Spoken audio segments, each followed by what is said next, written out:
Hey, this is Dominic, and this is your home for the cutting-edge conversations on optimizing your personal performance, lighting up your sex life, and living a purpose-driven life of your own design.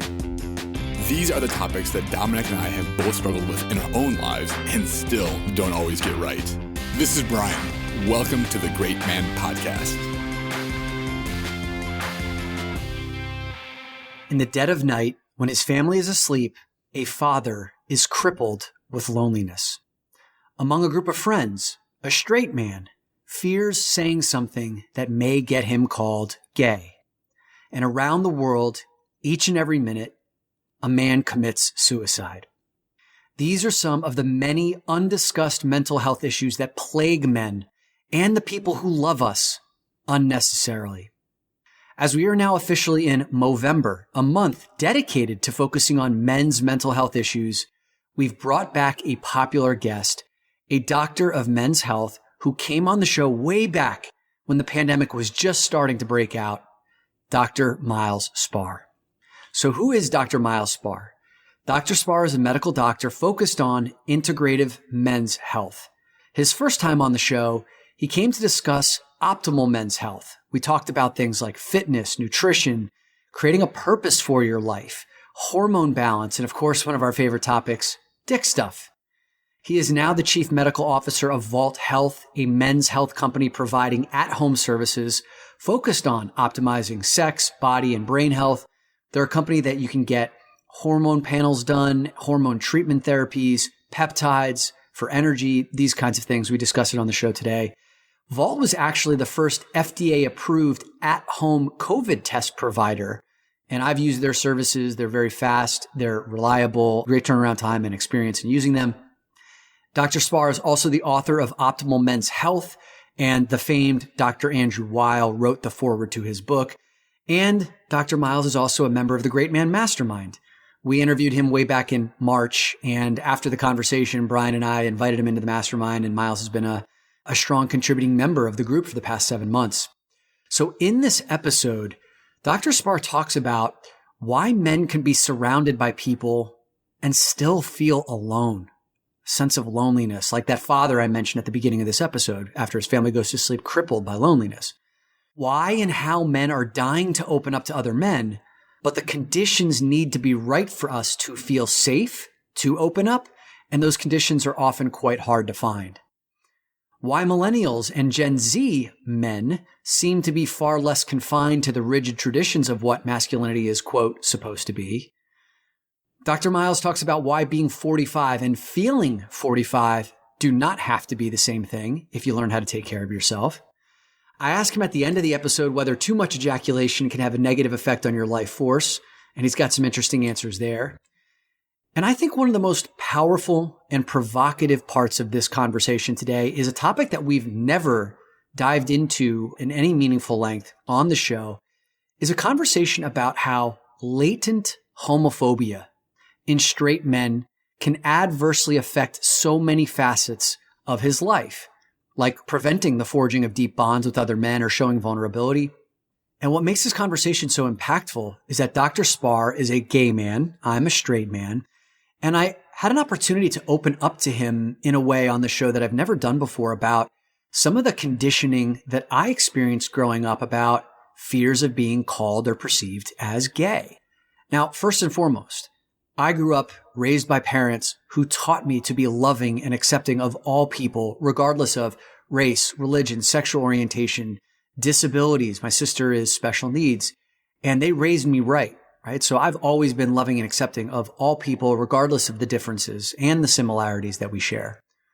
But also, as a boy making his way in the world, growing up in the that's gay generation, where an insult that we would throw around to boys, and, I would be on the receiving end sometimes I'd be on the giving end of, don't be gay, that's gay, you're gay, which was conflated with not being a boy or not being a man. And how many straight men build their entire lives around avoiding the appearance of being gay, and the impact that that has on our ability to truly be who we are, to forge deep bonds with other men, to show emotion, and actually to to not create this divide between straight men and gay men who can clearly feel that there's some level of either blatant judgment or subconscious judgment, and learning how to dissolve those walls with greater awareness around some of that latent homophobia that exists in many men's lives. And I open up about a few stories that are pretty personal in nature.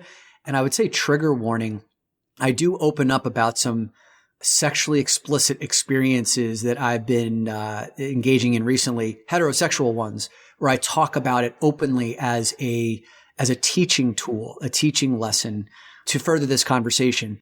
And for many of you who have been longtime listeners of the show, you know that we're not afraid to go into those types of conversations. But if this is your first time listening to a show and you get triggered by any like explicit sexual conversation, just know that's going to be coming probably halfway through the episode. So with all of that said, I'm proud to present to you a really powerful conversation with Dr. Myles Spar, the Unmentionable Men's Mental Health Issues. Enjoy.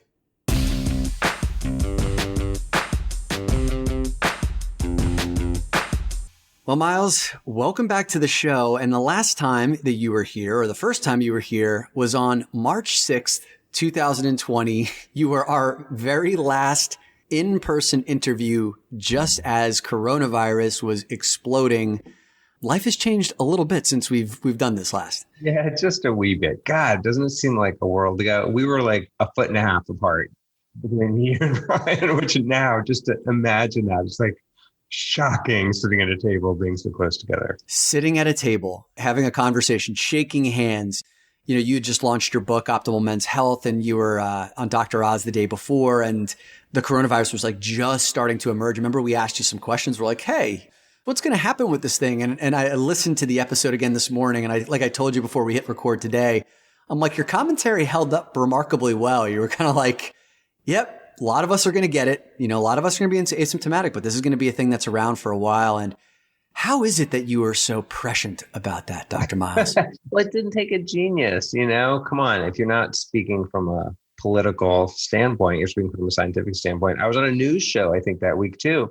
And they said something about, isn't this going to blow over? And I said, no, it's going to be a couple of years. Like, this is not a couple months. This is a couple of years. It's a brand new virus. Anyway, it didn't take a genius to know that this is what happens when you have a brand new entity that most human beings have never been exposed to before. Yeah, well, you were spot on about that, man. And I know that at the time, you were also kind of like at the early stages of launching Vault Health, which is you're the chief medical officer, a company for men. Maybe talk about just, at a high level, what it is you do for men or what Vault Health does for men.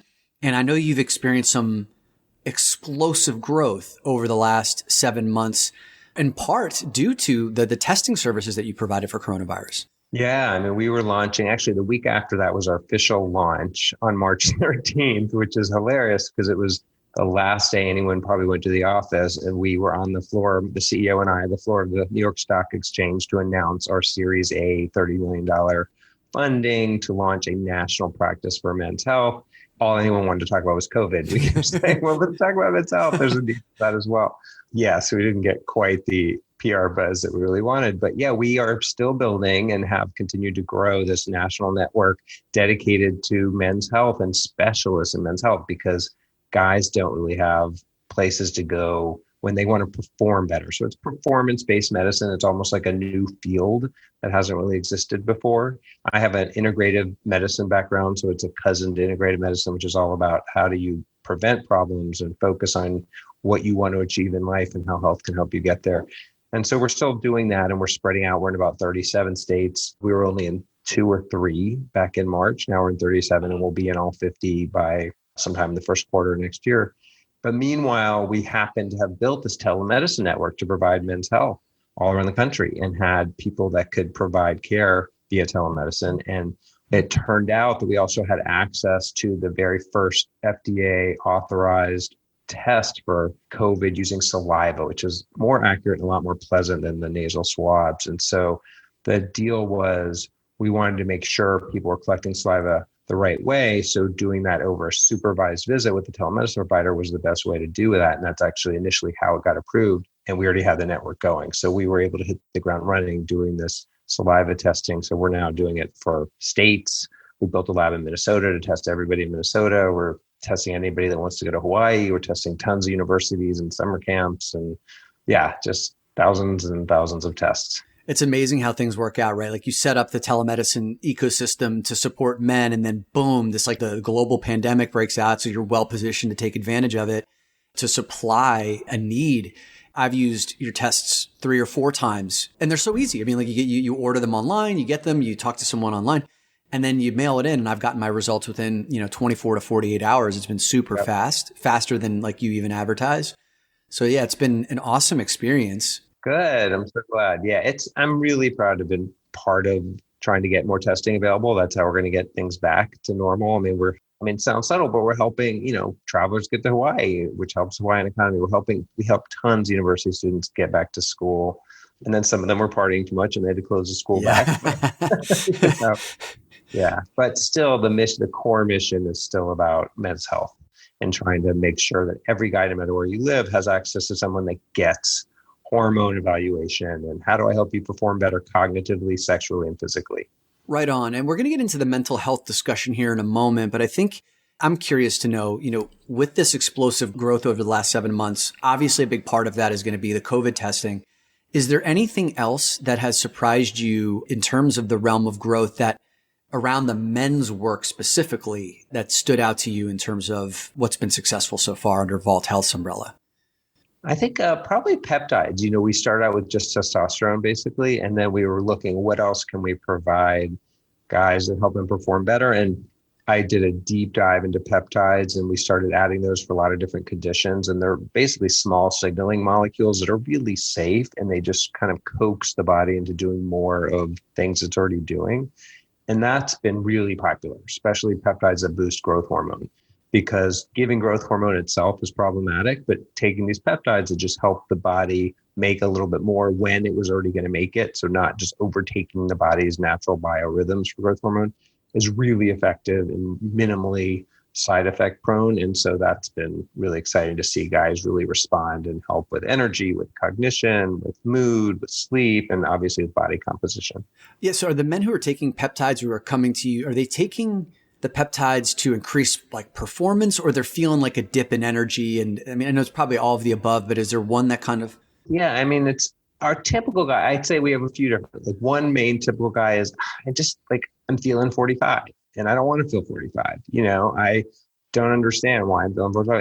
And I went to my primary care doc and they're like, oh, you're all good. Everything's fine. You're not diabetic. You don't have high blood pressure. You're fine. They're like, well, I don't feel fine. And the most primary care docs just aren't schooled in some of these more advanced kind of techniques. So they're like, oh, don't worry, everything's fine. And so then they come to us and we're like, well, actually, there are things you can do to actually not feel 45, because you really shouldn't feel 45. You shouldn't start feeling your age till you're like 80. That's what I'm talking about. Yeah. I mean, we have the technology, we have the ability. Obviously, that's layered on top of diet and exercise and stress and sleep management and doing all that, because I can't throw a bunch of stuff at you if you're not dialing in those things. Those aren't going to do anything. But if you're dialing in those things and you still don't feel energetic or like you're achieving your goals, then that's where these things can really help. Got it. Very cool, man. Yeah, I'm going to link all this stuff in the show notes. So Vault Health, if you need a COVID test, if you want to look into the peptides, testosterone, we'll talk about this at the end as well.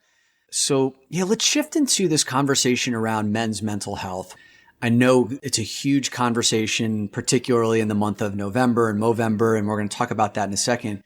But, we enjoyed our conversation so much back in March, you, me, and Brian, when all three of us got together, and you had just moved to New York from the West Coast, and you were looking for community, and we had told you about the mastermind, the Great Man Mastermind that we were kicking off. And so you ended up joining the mastermind, which is awesome. And I didn't know at the time, when we started bunkering down, going into quarantine, the mastermind was originally predicated on getting together in person. And then we very quickly realized that wasn't going to be likely in any foreseeable future. What we ended up doing was we just started getting online every Thursday night. It started as kind of like hey, let's get together Thursday night. And then it became our routine spot. And for the last 7 months, we've done a consistent every Thursday night. And I can tell you, even for me personally, the one who's running it, it's just the level of community that we've experienced, that I've experienced with you and the other men. My God, if we didn't have that during these last 7 months, my mental health would have taken a hit, especially as a single guy living on my own without, access to other people. I know you got a family and you have separate challenges with being like suffocated and, like people all around you all the time. But I'm just curious what your experience has been inside of a community of men and what impact that may have had on your mental health these last 7 months.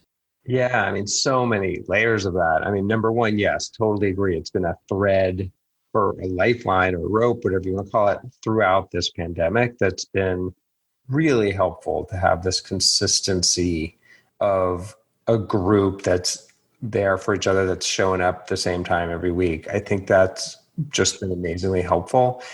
That's like the most basic, right? Like what the next layer of that is, I've been completely blown away. And I'm not just saying this at all. Literally, like it's blown me away of what guys can be like in 2020. I think, a lot of it's maybe my own like prejudice. I don't know. I mean, I'm a gay man. I didn't know straight men could be this in touch with their feelings or emotions and open to sharing vulnerabilities in ways that I talk to groups about how important it is. And I talk about Brene Brown and sharing vulnerability and that being the antidote to shame and how we suck at that as men. And I talk about it in a way of my own prior prejudice was most of these guys I'm talking to aren't willing to go there. And they're hearing this as an introduction to maybe starting to be a little more what I would consider evolved and a little less stuck in old notions of masculinity and the John Wayne model of stoicism. But here's a group that's already doing it. And these are successful, mostly heterosexual, like guys who grew up with all these notions that we all grew up with. They didn't grow up in Boulder or Oakland or Berkeley. Yeah. You know what I mean? Like those are the only places I found guys like this until now, where like when I'd go to Esalen for a retreat, or I'd be like at, in some hippy dippy place in Sedona or something. So that's been just like completely eye-opening to me that, okay, there is a way for guys to live in a more healthy way emotionally and feel comfortable with that. And I think you've allowed that, to your credit, because I don't know that everybody in the mastermind is able to do that outside of that hour, in their other lives. But at least for that hour, they're able to see and hear from each other what that experience is like. Man, I couldn't hope to hear anything better than that, man, because that's the part of getting together with groups of men that most guys don't ever know is possible, is getting to see different layers of guys. You realize that like these myths that we have been told that showing emotion is weak. Here's the thing, Myles, like I've found that men are hungry as hell to reveal more of what's going on in their inner worlds, but the conditions just have to be right for it because we've had to protect our man card, not showing weakness or vulnerability. I know the last time you were on the podcast, you shared the story about Brene Brown, and she talks about shame quite a bit, and the antidote to shame is sharing. But most of her work was geared towards women for quite some time. And, there was a man who came to one of her book signings who was like, hey, listen, my wife and daughter are all about your work. But as soon as I start to open up, the look on their faces is disgust. Right. Right. And so men know the experience of being shut down. They maybe start to open up and then they see the reception from either another guy or a woman and as like, whoa, wait, ooh, look at you. You're just, oh, yeah. And that's it. Sets them back years. He sets them back. Yeah. Like that's exactly right. Like you do that once and it's like never again until there's some other intervention that comes by. So even in the mastermind, like I don't know if you remember, like a few months back, we still are guys, right? So there's still a tendency to be like, ooh, I won this contract. I did this. I am great. And it's important to share this. Absolutely. But it was getting a little bit like, I'm this amazing dad, and this is what I did. I'm this amazing husband. I'm this amazing business person, and which is again great. And then one guy so boldly came out and said, I just got to say, I'm almost going to drop out because I'm having a really hard time right now.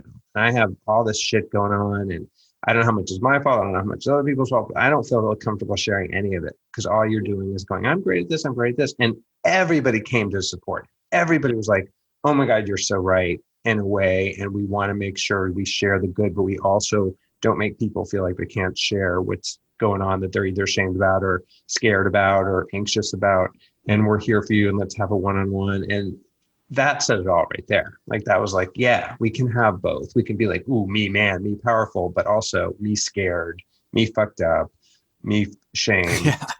Come help me deal with this. Right on. And I loved that moment. It was definitely a moment where we went deeper as a group, where one guy kind of stood up and was just like, fuck, like, stop this bullshit. Like, we get this on social media. Right. How about let's be real? And one of the things that is a barrier to purpose, men living their purpose, is dealing with struggle on our own. We had a mastermind call on Thursday night where we talked about struggle. And I know you listened to it after the fact. Men, we've been trained to like let ourselves bleed out and die before we will ask for help for a variety of reasons, typically to protect our man card. But when you create the conditions where it's like, guys, bring your struggles here. We had, I'm running the 6-week purpose and productivity program for free for a group of guys. We have like 250 men who just joined the Facebook group who are going through this. And there was one guy who on Saturday night who came into the Facebook group and he was just like, hey, I'm kind of taking a risk here, but are there any other family men in here who put the weight of the world on their shoulders, carrying the rock for their families, and it just feels heavy? I just want to put it down for a moment. He was so spot on by bringing it to the group. And then there was a whole bunch of guys who came to his support. My DMs are open. I know exactly what you're talking about.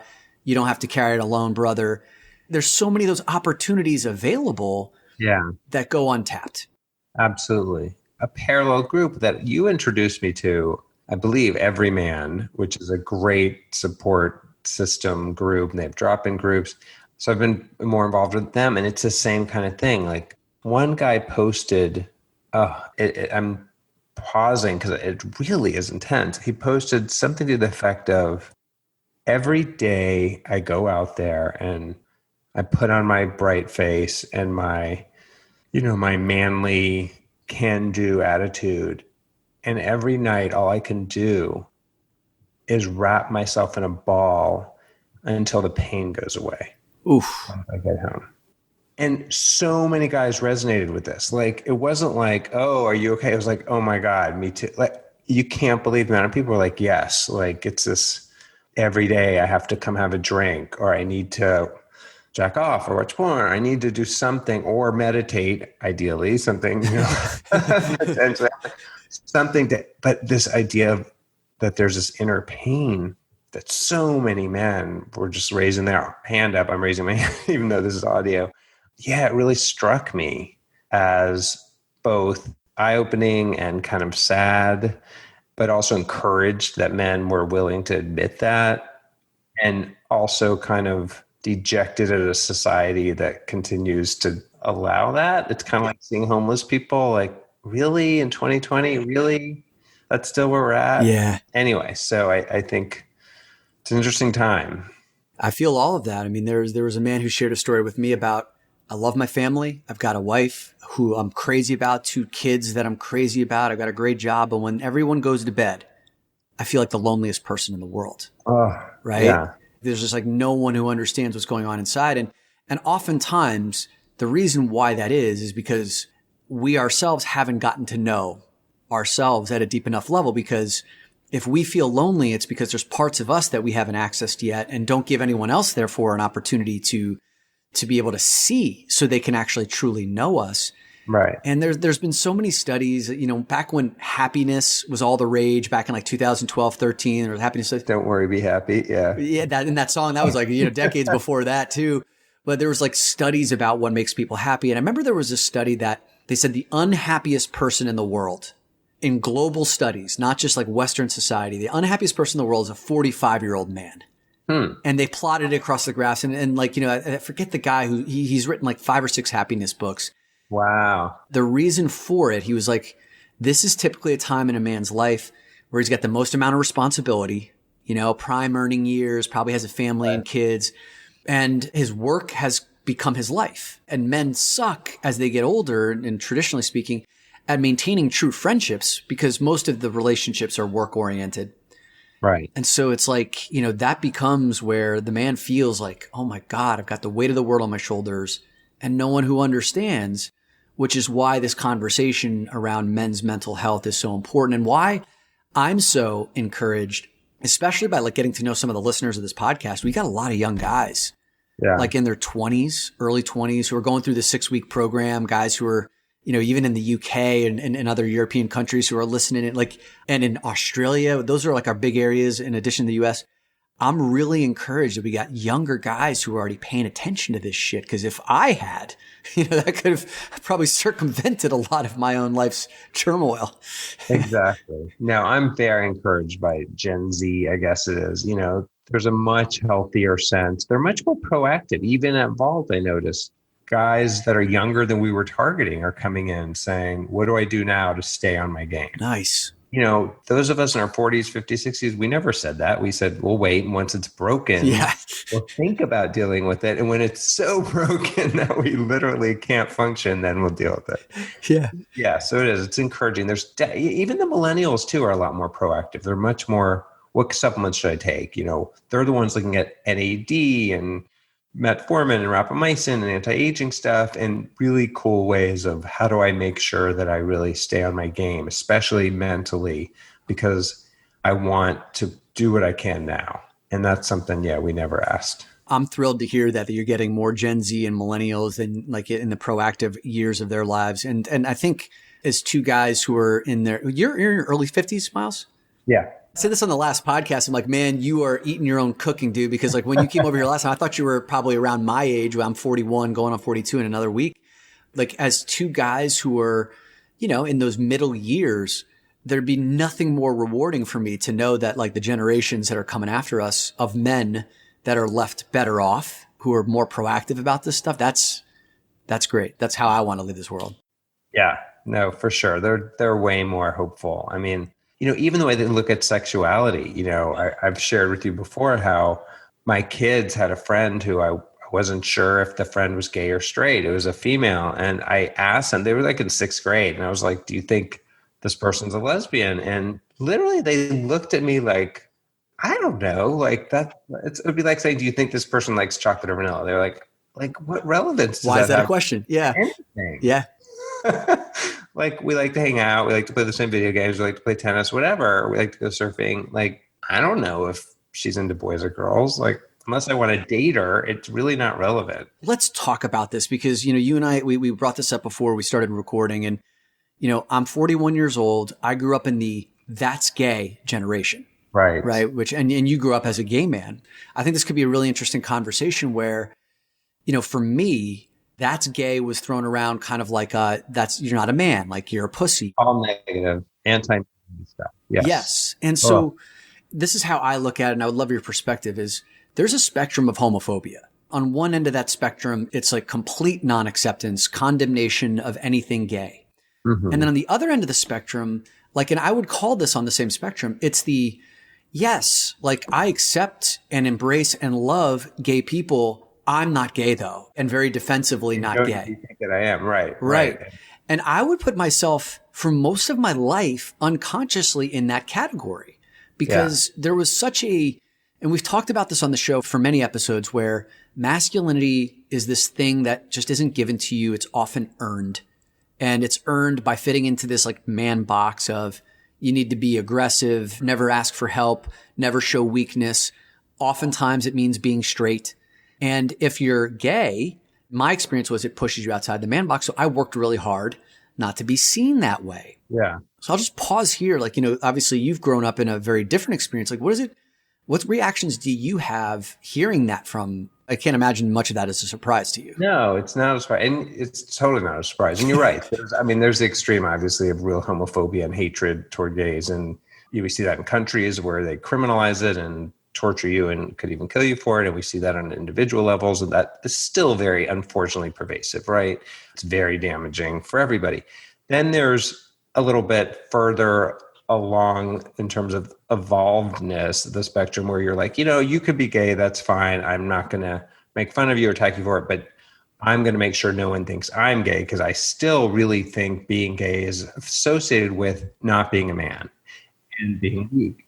A few things about that. Number one, obviously the gay people still pick up on the fact that you think less of them. So there's still a lot of energy that is making gay people feel bad. How is that, Myles? I want to go into that. Like, I want to know, what is it that you're picking up on? And then how do you feel it? Like, what's the impact on gay people?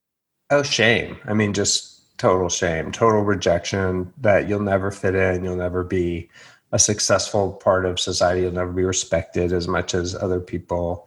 Yeah. I mean, just all those things. However, I think it's also really bad for that guy who thinks that way because, and I think you said it really well. It's like, unfortunately, we put who you have sex with in the same man box as all the other aspects that we associate with being gay. So being gay is really just who you like to have sex with and who you want to be partnered with and who you feel most comfortable having your committed relationships be with.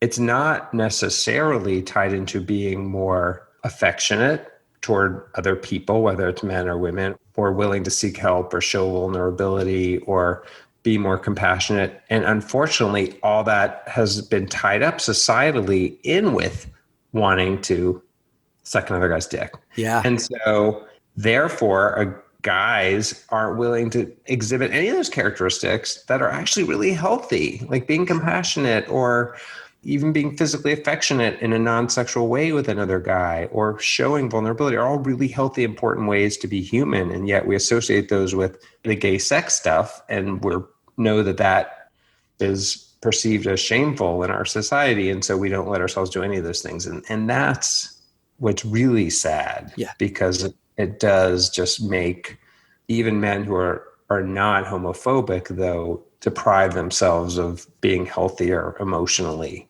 out of fear of being perceived as being gay. That's why this turns into this mental health conversation, because we deprive ourselves of so many opportunities to be met, to connect with other guys. I mean, even in my TEDx talk, I think I painted this scenario as like, imagine the mainstream guys sitting on the couch, drinking beers, watching the game, eating chicken wings.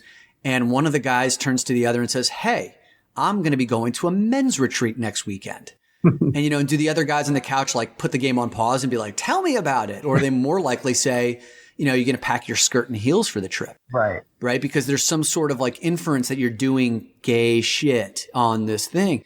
And therefore, because of that fear of being on the receiving end of that, you either don't go on the retreat at all, or you don't tell your friends about it and you do it in private. So that's just like one small area. I want to talk about another one. And I revealed this to you, before we started recording also, which was even in my sex life, I've deprived myself of areas of sexual pleasure because, and I have permission to tell these parts of them. We're going to get graphic here in a moment. Wow. But we're going there. Okay. We're going here. We're going here. Listen, I'm a free man now. Okay. On this podcast, I've talked openly about many things, but now I've said goodbye to all my corporate clients. So like I'm free to speak openly about this stuff. Fair game. All right. I'm good. I'm good. So here we go. So I've never been into ass play. Never been into ass play. And I never, I just kind of, it was always like it's a one-way street. I thought it was a gay thing. Is that the premise here? A part of it, it unconsciously was, not on a conscious level, but it was always kind of no, that's a one-way street. And over these last 4 or 5 years, as I've dated some younger women who have been like, "I want to play with your butt. I want to lick your butt." I'm like, and I've said that stuff no, it's a one-way street. They would look at me. I look at my parents when they don't know how to use the remote control on the television, I'm some out of date middle-aged dude who's just clearly not with it. And so I started kind of what is this?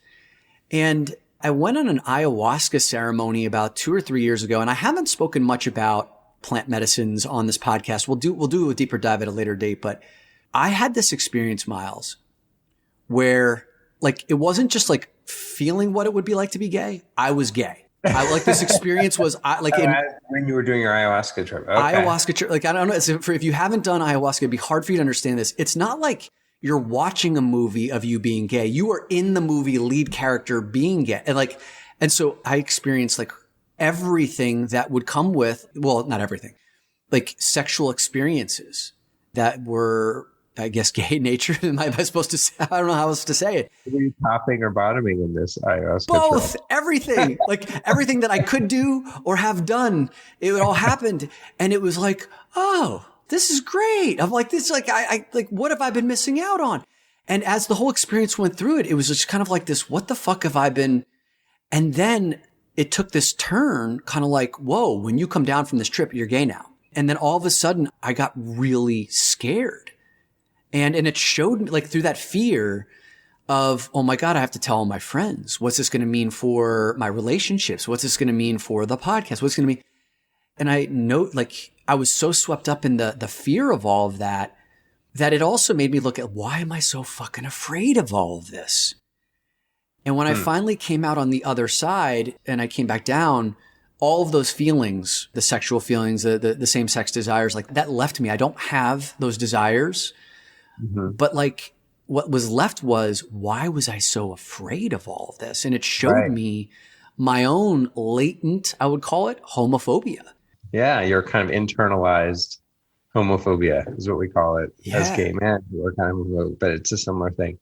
Well, that's interesting. Wow, that's awesome that you had that experience and that it opened you up to potentially a little bit of exploration sexually, because even guys who engage in certain sexual behaviors with women around ass play, around even fingers or dildos or anything, going up their butt, doesn't mean they're gay. So guys, if you're listening, that doesn't mean you're gay if you enjoy that. The prostate for a lot of guys is like a sexual organ. And when it's stimulated, it can really turn you on.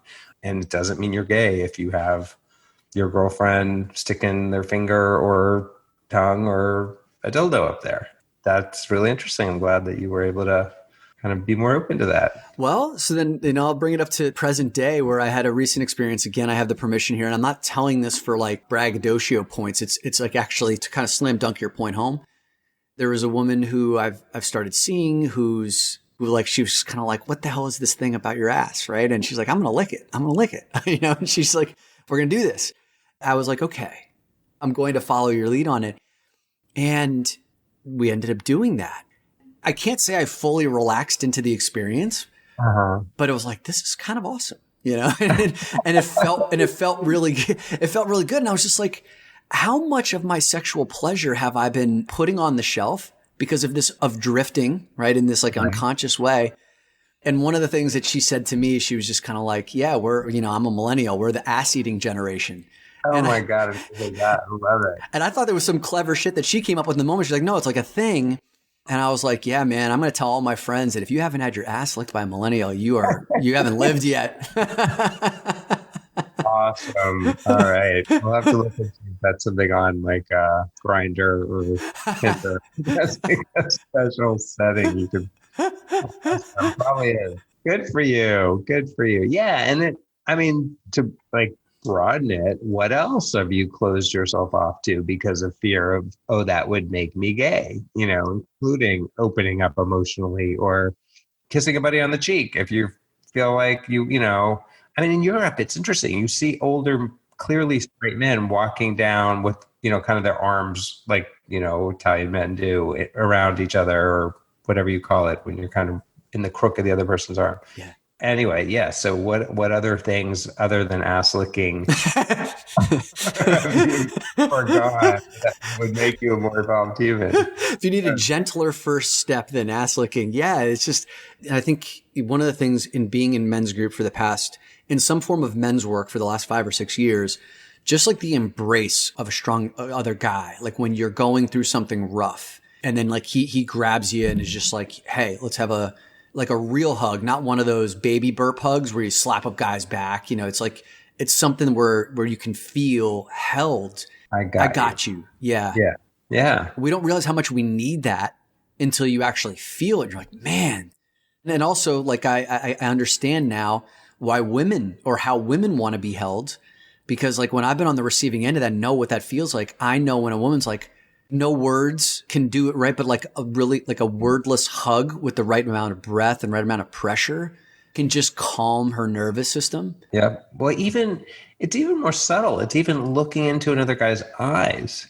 I notice guys won't do that again because they're worried, is the other guy going to think I'm gay or I'm into him or I'm holding his gaze too long? And that's really, dogs, when you look in their eyes, that's like a hug to them. That's how potent that is. And you'll notice they look right back at you because they feel that connection. And we're energetic beings. And when you look into another person's eyes, you are really making connections. So in this time of COVID, when we maybe can't hug as many people, at least doing that. And if you're scared to do that with another guy because of your fear of being perceived as gay, that's really going to hurt you emotionally. Well, that's one of the first things that pretty much every men's work organization and the work that we do in the mastermind too, like they break that down quickly. Whether it's Every Man Kind Project or others, one of the first things you will do, and you can expect to do this if you step into one of those retreats or come to one of my things, is you are going to do eye gazing with other men, right? Yeah. Because of that very thing, that very reason. And you'll see the men who have never done that before, it kicks up all sorts of weird shit in their bodies. I've seen guys have nervous twitches. Guys will break into laughter. Guys won't be able to hold contact. They'll look for anything they'll crack a joke, anything to diffuse the strangeness. And then you get other guys who have practiced this stuff. They'll ground down, put their feet into the ground, and then just look you dead in the eye. And what you can start to see is like, wow, this is a man that I trust because he can hold his ground. He can be here with me. He can communicate without words. And those are the men who have practiced that you do start to trust. And again, you can bring that into your heterosexual relationships, same-sex relationships. You can bring that into business. But most guys never practice that because of, like you said, fear. Right. Exactly. Yeah. Well, we hit a lot of stuff there, man. One of the things I would love to hear a little bit more about, I know that you mentioned that Movember decided to kind of throw their full weight behind men's mental health for this month of November. So can you speak to like what you've seen going on there and anything noteworthy that we should know about? Yeah. I mean, I think unfortunately there's a little bit of a crisis really in mental health among men, especially, obviously women as well right now. And there are a few reasons behind it. Some of it's COVID and all the stress that's placed. Some of it's the political landscape and the stress that's placed. Some of it is the repercussions from COVID on incomes and on men who, obviously a lot of women also are very important breadwinners, but for men as well, it's tied up with their egos and their sense of masculinity, being able to provide, and to whatever extent that's been impacted by COVID, that's been stressful. And I think post Me Too, or it's still in Me Too movement, this sense of, well, what does being a man really mean? I'm now realizing that the ways I thought about being a man are really kind of being an asshole. And so I need to rethink that, but I don't know where to even go to understand how to treat women respectfully. And I now feel bad about how I thought of women, so there's just a lot right now going on in the ether for men. And to the point where the statistics show actually 60 men commit suicide every hour somewhere in the world. So one man a minute kills himself. So Movember, which is a great organization that raises awareness for all different health issues for men, it usually focuses on cancer, prostate cancer and testicular cancer, and raising awareness for that. This year, and then they have the guys in November, because they're called Movember, grow a mustache or beard to show support and to raise some money. And you can do raise money for how long your beard and mustache is. Well, now everyone has beards and mustaches because of COVID. Yeah. So they were like, all right, well, that screws up our whole model, number one.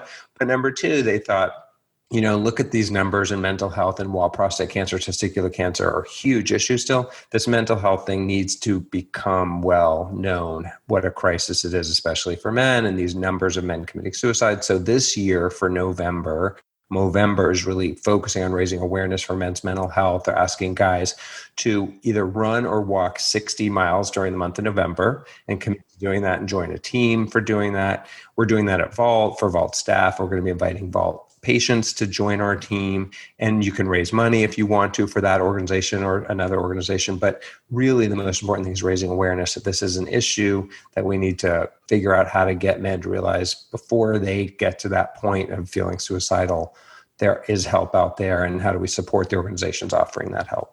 That's awesome. I love it, man. And I didn't know about the 60-mile challenge. So if someone wanted to, they would need to be a patient of yours to be a There part are of it? teams, yeah, but you can just go to Movember, their website, and yeah, you can set up your own team. You can do it on your own, and they make it so easy to set up your fundraising page and all that. Cool. Yeah, really, really great. And 60 miles over 30 days. Yeah. So, that's 10,000 steps is, I think, close to 2 miles. So you do that every day, you're good. Cool. Well, I've got one more prepared question. Well, I haven't had really many prepared questions, but I got one prepared question for you that I want to ask, and then maybe we close up here. When we talk about mental health, there's been a big uptick in porn use, while we've been, in quarantine for 7 months. Like, I would imagine if there's been that big of a proliferation in porn use, there's a lot more masturbation happening. As a man who's an integrated medical practitioner who teaches men about optimal men's health, can you talk about the impact of when a man is just constantly jerking off and letting that life force go, like the impact it has on his well-being, his life force energy? Well, it depends if I'm talking as a physician scientist or as more of kind of an integrative medicine kind of person. As a physician, there's no clinical evidence that there's any harm in that, and guys should know that. Like, you're not going to hurt yourself physically by masturbating too much, unless obviously, you rub the skin off and abrade yourself. So use lube if you're going to do it a lot. And on the other side, there's actually more evidence that potentially not ejaculating for weeks and weeks on end is not great. It's not great for your prostate, which makes most of the fluid in your cum, in your semen. But that would have to be for a really, really prolonged period of time. And it's not a huge issue. It's just potentially if you are at risk for prostatitis or issues with your prostate, then a urologist might say you need to make sure that you ejaculate, at least a certain amount of time.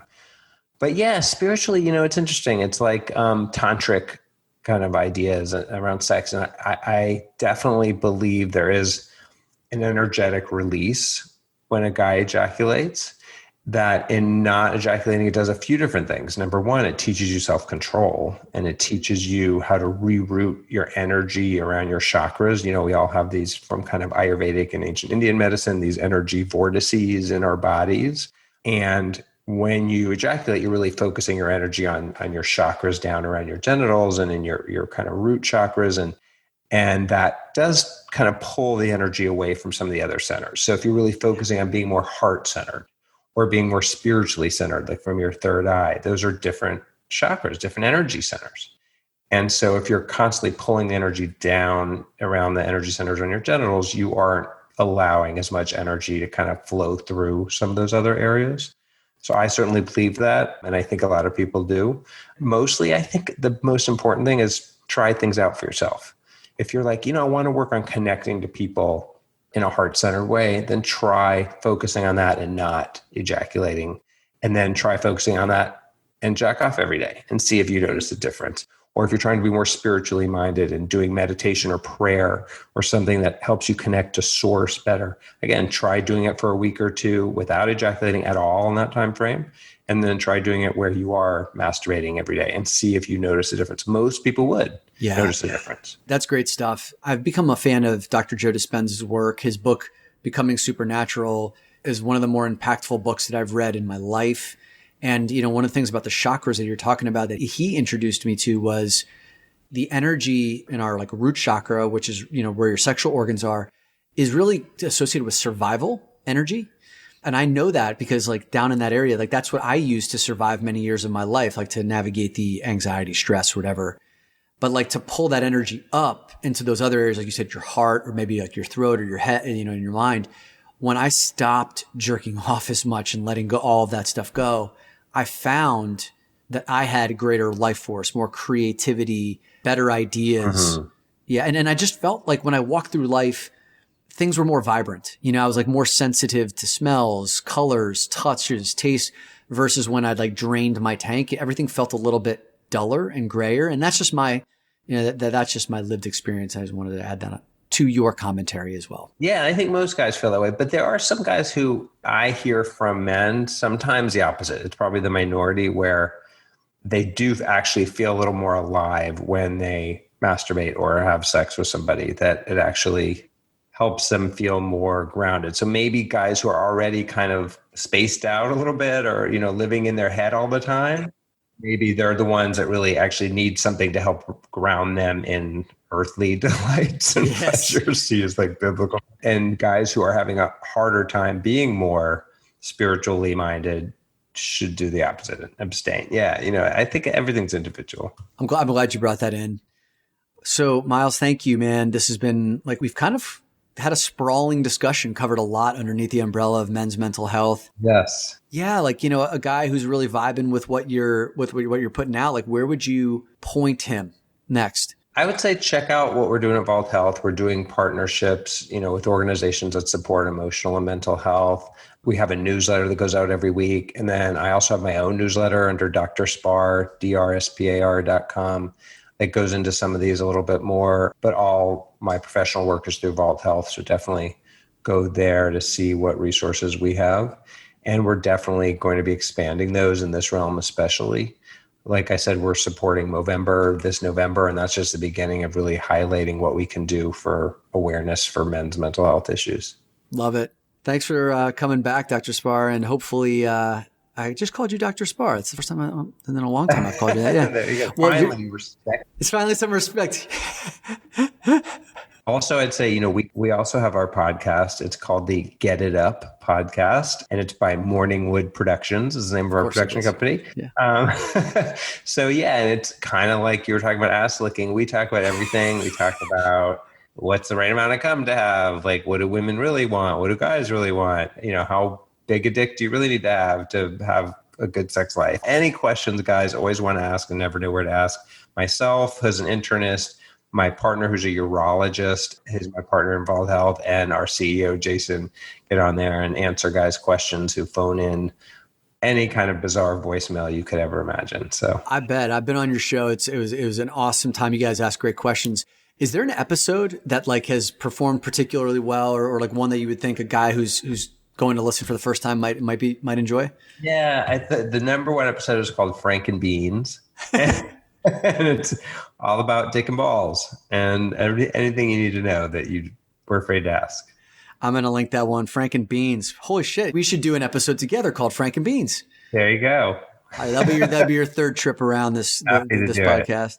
Thanks, Myles. Thank you, Dominic. It's been a pleasure as always. All right, my friend, it is time to take action from one thing that you learned in this episode, one insight you're taking away, one aha moment. What is something with this conversation with Dr. Spar that you can put into action right now? Potentially, it's reaching out to a friend of yours, a male friend of yours, and having a real vulnerable discussion with you going first, opening up about a struggle that you have in your life right now, or something that you would want that person's advice on. Maybe even taking this episode and inviting a couple men in your community to listen to it and then have a discussion afterwards. What is the one action that you are planning on implementing in your life? And if you want guidance or support in that, come over to the Facebook group, the Great Man Within podcast, share your insight, ask a question, allow the men in that group to support you so that you can take this exercise and not just keep it intellectual, but use what you just learned over this last hour to create meaningful change in your life.